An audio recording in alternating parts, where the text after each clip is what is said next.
खबर उत्तर प्रदेश के जनपद बलिया से है, जहां बापू भवन टाउन हॉल में आयोजित विश्वकर्मा शिल्पकार कार्यकर्ता सम्मेलन में बतौर मुख्य अतिथि पहुंचे विश्वकर्मा समाज के राष्ट्रीय अध्यक्ष पूर्व मंत्री राम आश्रय विश्वकर्मा ने भाजपा सरकार पर आरोप लगाते हुए कहा है कि सरकार ने शिक्षा को महंगा कर कुछ कारपेट तक ही सीमित कर दिया है, ताकि देश की बड़ी आबादी शिक्षा से वंचित रह जाए।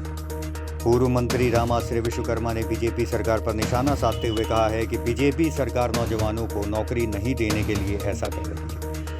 इस समय हालात ऐसे हैं कि नौजवानों का सपना टूट रहा है, उनको छोटी छोटी 10 से 12 हज़ार की नौकरियां देकर बड़ी साजिश की जा रही है। हमारे विश्वकर्मा समाज है, जिसमें कुल 18 शर्मा, विश्वकर्मा, कसेरा, प्रजापति, बढ़ही, लोहार, माली, ठठेरा, दीवान, दर्जी जैसे 18 जातियां हैं। हमारे समाज के लोगों की लगभग 5 से 30% की आबादी होने के बावजूद भी इस समाज से कोई मंत्री, मिनिस्टर, विधायक नहीं है।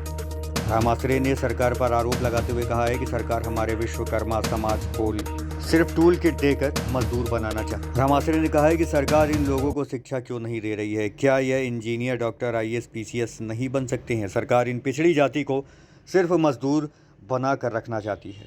विश्वकर्मा समाज की आबादी उत्तर प्रदेश में 5.5% से ज़्यादा है, लेकिन दुर्भाग्य इस बात का है कि इतनी बड़ी आबादी होने के बाद और लोकतंत्र में और चुनाव में हिस्सा लेने के बाद आज तक उत्तर प्रदेश विधानसभा में न एक MLA है, न सरकार में कोई मंत्री है। और जब तक समाज का व्यक्ति MP MLA नहीं होता, सरकार में मंत्री नहीं होता, तब तक उस समाज का न तो विकास होता है, न उस समाज के लिए नीतियां बनाई जा सकती हैं और न तो उस समाज की बातों को सरकार तक पहुंचाया जा सकता है। तो हमारी मांग है सरकार से और सभी राजनीतिक दलों से कि हमें आबादी के अनुसार से हिस्सेदारी सरकार और विधायिका में मिलनी चाहिए।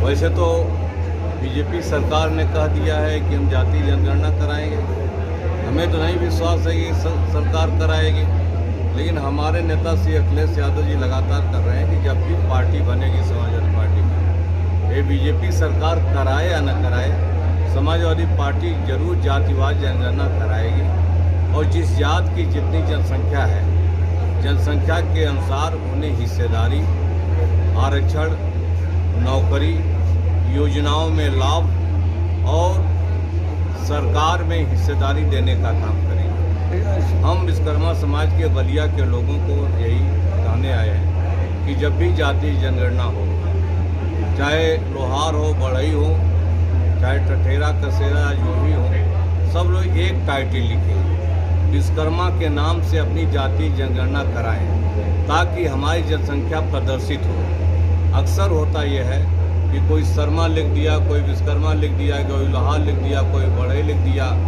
कोई और कुछ लिख दिया, पांचाल लिख दिया, धीमान लिख दिया, टांक लिख दिया, जांगे। हमारी जनसंख्या वो प्रदर्शित कम हो जाती है और एक ही टाइटल अगर लिखेंगे पूरे देश और प्रदेश के विश्वकर्मा लोगों से हम कहना चाहते हैं कि एक टाइटल लिखो, भले आप लोहार हो, बढ़ई हो या जो भी हो, पांचाल हो, धीमान हो, जांगीर हो, जो भी हो, लेकिन एक टाइटल विश्वकर्मा लिखेंगे तो हमारी संख्या सब मिलाकर 7 से 8% पहुँच जाएगी और इतनी बड़ी जनसंख्या को फिर कोई पार्टी या सरकार कोई उपेक्षा नहीं कर पाएगी। नेता जी, आप राष्ट्रीय अध्यक्ष अपने समाज के और एक राजनीतिक बयान दे रहे हैं, इससे बेहतर ये होता है, आप शिल्पकार कहे जाते हैं आप समाज में, इससे बेहतर ये होता है कि आप ये कहते हैं कि अपने समाज के लोगों को शिक्षित होके और शिक्षा के बदौलत भागीदारी ज़्यादा लेना चाहिए, न कि पॉलिटिकल। तो है ये आपने, लेकिन शिक्षा के क्षेत्र में आपने कोई बयान नहीं दिया अब तक।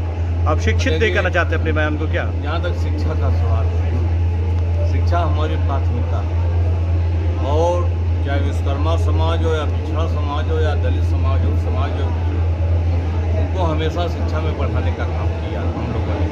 समाजवादी पार्टी की सरकार रही, चाहे नेताजी मुख्यमंत्री रहे, चाहे माननीय श्री अखिलेश यादव मुख्यमंत्री रहे, हम स्वयं कुछ शिक्षा मंत्री रहे। हमने शिक्षा को सस्ता करके गांव, गरीब किसान, गरीब के, दलित, पिछड़े के लोगों को ज़्यादा से ज़्यादा विश्वविद्यालय तक पहुंचाने का काम किया था। आज भारतीय जनता पार्टी ने शिक्षा को इतना महंगा कर दिया है। आज भारतीय जनता पार्टी ने शिक्षा को केवल कुछ कारपोरेट लोगों तक सीमित करने का काम किया गया है कि आज बहुत बड़ी आबादी जो इस देश के हैं वो शिक्षा से वंचित हो जा रहे हैं। और उसका एक ही कारण है कि ये बीजेपी सरकार नौजवानों को नौकरी नहीं देना चाहती, इसीलिए शिक्षा से वो रोकने का काम कर रहे हैं। अब प्रधानमंत्री तो बड़ी बड़ी बातें कह गए, कहा कि हम 2 करोड़ नौकरी देंगे, कहाँ उनकी 2 करोड़ नौकरी चली गई। आज नौजवान का सपना टूट गया है। नौजवान आज IAS PCS करने की बात नहीं सोच रहा है। आरक्षण खत्म कर दिया पिछड़े वर्गों का। अब कोई पिछड़े वर्ग का नौजवान अब प्रोफेसर नहीं बन सकता है। अब विश्वविद्यालय में कोई बड़े पद पर नहीं जा सकता है। अब कोई IAS IPS डॉक्टर इंजीनियर नहीं बन सकता है। आज जो है भारतीय जनता पार्टी ने नौजवानों के सपने को तोड़ करके केवल उनको छोटी छोटी नौकरियों में 10 से 15 हज़ार की नौकरियों में सीमित करने का काम किया है। और बड़ी साजिश के साथ ये भारतीय जनता पार्टी RSS के लोग कर रहे हैं। अब हम बताएं, एक विश्वकर्मा स्कीम चलाया है जिसमें 18 जातियां हैं, लोहार है, बढ़ई है, इसमें सुनार है, प्रजापति है, नाई है, इस तरह करके है, माली है, इस तरह दर्जी है, 18 जातियां हैं। इनको क्या कर रहे हैं कि हम ट्रेनिंग या टूल किट देंगे, टूल किट दे करके ताकि वो मजदूरी करने का काम, अपना काम करने का काम कर सके। हम पूछना चाहते हैं सरकार इनको शिक्षा क्यों नहीं देती, सरकार इनको उस शिक्षा में क्यों नहीं ले जाती, डॉक्टर क्यों नहीं बनाती, इंजीनियर क्यों नहीं बनाती। क्या हमारे समाज के लोग या इन 18 जातियों के लोग ये IAS नहीं बन सकते?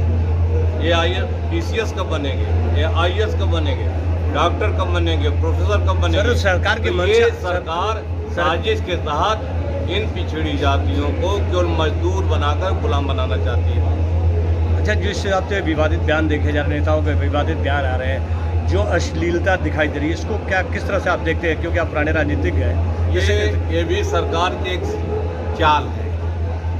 ये अपने नेताओं से विवादित बयान दिला करके ये बुनियादी मुद्दे जो इस देश के हैं, गरीबी है, भुखमरी है, बेरोजगारी है, महंगाई है, भ्रष्टाचार है, इससे ये ध्यान हटाना चाहते हैं। इसलिए किसी नेता से कुछ बुलवा दिए और उसी पे डिबेट कराते हैं। हिंदुस्तान के सारे चैनलों को मैं पूछना चाहता हूँ, कभी महंगाई पर चर्चा की है? कभी डिबेट किया महंगाई पर?